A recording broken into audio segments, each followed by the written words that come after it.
Solar के जो rate हैं कोलैप्स कर चुके हैं। टॉप कॉन टेक्नोलॉजी क्या है? एक टेक्नोलॉजी है GHT। जो दोस्त अब यहाँ आते हैं वो ज़्यादा सवाल ये करते हैं कि जी गवर्नमेंट के साथ हम मामलात करना ही नहीं चाहते। मामलात करना ही पड़ेगा क्योंकि जो मैक्सिमम बेनिफिट है वो है ही उनके साथ। पाकिस्तान के कानून सिर्फ शरीफ आदमी पर लागू होते हैं। एक्सपीरियंस की बात कर रहा हूँ, कोई थ्योरी की बात नहीं कर रहा। औज़ुबिल्लाहि मिनश्शैतानिर्रजीम बिस्मिल्लाहिर्रहमानिर्रहीम। नाज़रीन अस्सलाम वालेकुम वरहमतुल्लाहि वबरकातुहू। मैं Riaz Khosa, maestro solar system, defence road, Lahore आपसे मुखातिब हूँ। आज हम बात करेंगे सोलर के वही जो आम रूटीन में लोग ज़्यादा रेट की बात करते हैं, और कमेंट्स में बार बार ये आ रहा है कि जी हमें बताएं कि एन टाइप में पी टाइप में क्या फ़र्क है। ये सवाल बहुत ज़्यादा पूछा जाता है। और टॉप कॉन टेक्नोलॉजी क्या है उसका सवाल ज़्यादा पूछा जाता है। और इन्वर्टर कौन सा लगाना चाहिए और उसकी जो टेक्नोलॉजी है वो कौन सी होनी चाहिए उसका सवाल ज़्यादा पूछा जाता है। तो ज़ाहिर है मैं तो बाउंड हूँ आप तमाम दोस्त अहबाब जो मुझसे सवाल करें उसका जवाब देने में। कुछ सवाल तो मैं कोशिश करता हूँ मैसेज पे ही रिप्लाई करता हूँ, और कुछ सवाल जो मैसेज पे नहीं एक्सप्लेन हो सकते उसको कोशिश करते हैं कि आपको अगली वीडियो में उसका जवाब मिल जाए। तो सोलर के जो रेट हैं वो तो आपको पता ही है कि कोलैप्स कर चुके हैं और काफ़ी नीचे आ चुके हैं। तो अब तो 40 और 50 के दरमियान, जैसे मैंने पिछला भी व्लॉग में बताया था, तो ये 40 और 50 के दरमियान चल रहे हैं। डिपेंड करता है क्वांटिटी पे, डिपेंड करता है टाइप्स पे, डिपेंड करता है कि आप कितना बिज़नेस करना चाहते हैं। तो मेरा ज़ाती ख्याल ये है कि जिस आम बंदे ने घर में 5 किलोवाट या 10 किलोवाट का सोलर सिस्टम लगाना है, उसको जो दोस्त अब आप मुझे कमेंट्स में भी कहते हैं जी आप बारीकी से समझाएं, टेक्निकली समझाएं, मेरा ख्याल ये है कि ज़्यादा टेक्निकली उसको समझाने की ज़रूरत नहीं है जो 5 या 10 किलोवाट का सिस्टम लेता है घर में। अब जिन दोस्तों ने कहा है जी हमने पी टाइप ले लिए हैं उनको पछताने की ज़रूरत नहीं है, और जो कह रहे हैं हमने एन टाइप लगा ली है तो वो भी कोई ऐसा फ़र्क नहीं है जिससे कोई बंदा बहुत ज़्यादा खुश हो या बहुत ज़्यादा परेशान हो कि ये मैंने क्यों लगा लिया। जो पी टाइप चल रहे हैं वो भी वही काम कर रहे हैं जो एन टाइप काम करते हैं, यानी जो पुरानी टेक्नोलॉजी है वो भी वही काम कर रहे हैं। हाँ, एक टेक्नोलॉजी है GHT, आप उसको देखिएगा गूगल पे। वो चूँकि पाकिस्तान में मिलती नहीं है तो उसको डिस्कस करने का फ़ायदा नहीं है। GHT एक ऐसी टेक्नोलॉजी है जिसका जो एनुअल रिड्यूस होने की रेशो है वो ना होने के बराबर है। बाकी जो एन टाइप है इसमें भी एनर रिड्यूस हो रहा है, लेकिन ठीक है कम हो रहा है। और इसका जो टॉप कॉन टेक्नोलॉजी है इसका ये है कि ये जो मतलब गर्मियाँ हों, पीक टेम्परेचर हो, उसमें इसका जो डेफिसिट है वो कम होता है। यानी जो एफिशिएंसी यूजुअली जो पी टाइप की कम हो जाती थी, और वो इस तरह कम नहीं होगी जितना कि बाकी पी टाइप की कम होती है गर्मी में। फ़र्ज़ करें गर्मियों में टेम्परेचर है 45, 46 और बाज़ औक़ात 50 पे भी चला जाता है पीक टाइम में, तो उसमें जो है पी टाइप की एफिशिएंसी आलमोस्ट 25% नीचे आ जाती थी। ये हमारा एक्सपीरियंस है, ये मैं आपको एक्सपीरियंस की बात कर रहा हूँ, कोई थ्योरी की बात नहीं कर रहा। अब एन टाइप का जो है वो पीक टाइम में यानी जब ज़्यादा गर्मी होगी तो मे भी 10% नीचे है। और इसी तरह अगर एनुअल की बात करें, रिड्यूस होने की रेशो की बात करें, तो वो पी टाइप की 1% है और इसकी जो है एन टाइप की 0.4% है। तो इसका भी काफ़ी फ़र्क है। इस तरह मतलब अगर फ़र्क देखा जाए तो इसमें फ़र्क है। तो जो दोस्त अब आप पी टाइप ले चुके हैं या जिनके बजट में पी टाइप आती है वो पी टाइप लगा लें, उसने भी बिजली बनानी है। और जो दोस्त अब आप एन टाइप के बजट रखते हैं वो एन टाइप भी लगा सकते हैं। फ़र्क मैंने आपको दोनों का बता दिया, इससे ज़्यादा फ़र्क नहीं है।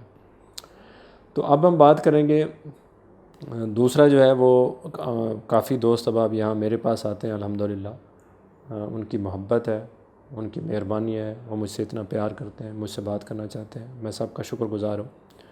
जो दोस्त अब यहाँ आते हैं वो ज़्यादा सवाल ये करते हैं कि जी गवर्नमेंट के साथ हम मामलात करना ही नहीं चाहते, हम हाइब्रिड ही लगाएंगे, हम क्यों लगाएं ऑन ग्रिड। तो गवर्नमेंट के साथ मामलात करना ही पड़ेगा क्योंकि जो मैक्सिमम बेनिफिट है सोलर का वो है ही उनके साथ।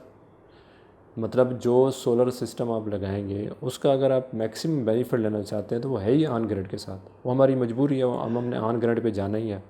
अब वो मामला सिर्फ ये है कि जब तक नेट मीटरिंग का ही मामला है, उसके बाद नेट मीटरिंग आपकी हो गई, आपका सिस्टम चल गया, आपकी बिलिंग होगी, उसके बाद आप क्लियर हैं, फिर सुकून के साथ आप साल वो सिलसिला चलता रहेगा। تو اصل میں کیوں لوگ یہ ڈرتے ہیں؟ لوگ اس وجہ سے ڈرتے ہیں کہ ہم گورنمنٹ کے ساتھ معاملہ کرنا نہیں چاہتے، وابڈا کے ساتھ معاملات نہیں کرنا چاہتے۔ کیوں؟ یہ ایک میں پاکستانی ہونے کی وجہ سے آپ کو گائیڈ کر سکتا ہوں کیوں ایسا ہوتا ہے۔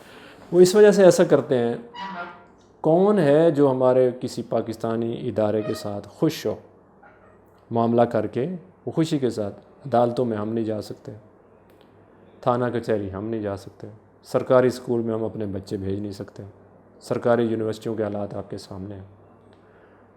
کتنے لوگ ہیں جو کچھ فگر بتاتی ہیں کہ 20 لاکھ لوگ 2019 سے لے کے اب تک پاکستان سے موو کر چکے ہیں۔ کرنسی کی ویلیو اور انفلیشن اتنی ہے، وہ اب آپ کے سامنے ہے۔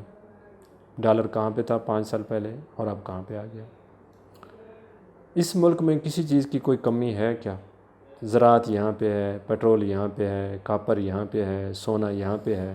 اللہ نے اس ملک کو اتنا نوازا ہے جس کی کوئی لمٹ نہیں، اتنا نوازا ہے اگر کوئی بندہ مطلب اگر ہم شکر ادا کریں تو شاید نہ کر پائے، اتنا نوازا ہے۔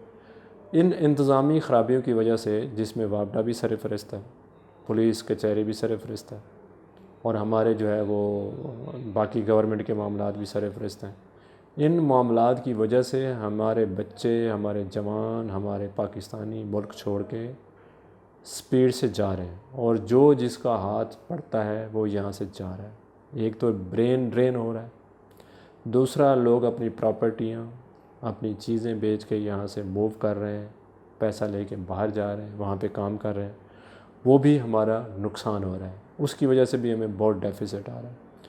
تو میں آپ کو اب زیادہ تو کچھ بتا نہیں سکتا، جہاں پہ اتنا ہی کہہ سکتا ہوں کہ جس ملک میں جج انصاف مانگتے ہوں تو اس ملک میں گورنمنٹ کے ساتھ اور کون معاملہ کرنا چاہے گا، گورنمنٹ کے ساتھ کون خوشی سے چلنا چاہے گا۔ اور اگر آپ شریف آدمی ہیں، پڑھے لکھے آدمی ہیں، اور گورنمنٹ کے ساتھ معاملات کرنے سے ڈرتے ہیں، تو پھر آپ کو جو ٹریفک والا تنگ کرے، ٹریفک کے راستے میں کوئی آپ کے ساتھ بدتمیزی کرے، کوئی الٹا سیدھا بولے، اور کوئی بھی کسی قسم کا کوئی چیز کرے، تو آپ نے چپ کر کے سہنا ہی ہے، کیونکہ آپ شریف آدمی ہیں، اور تمام اس پاکستان کے قانون صرف شریف آدمی پہ لاگو ہوتے ہیں۔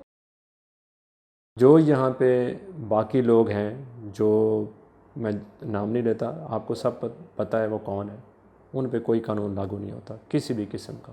وہ جس طرح مرضی چلیں، جس طرح مرضی کریں، جیسے مرضی کریں، اس پہ کوئی قانون لاگو نہیں ہوتا۔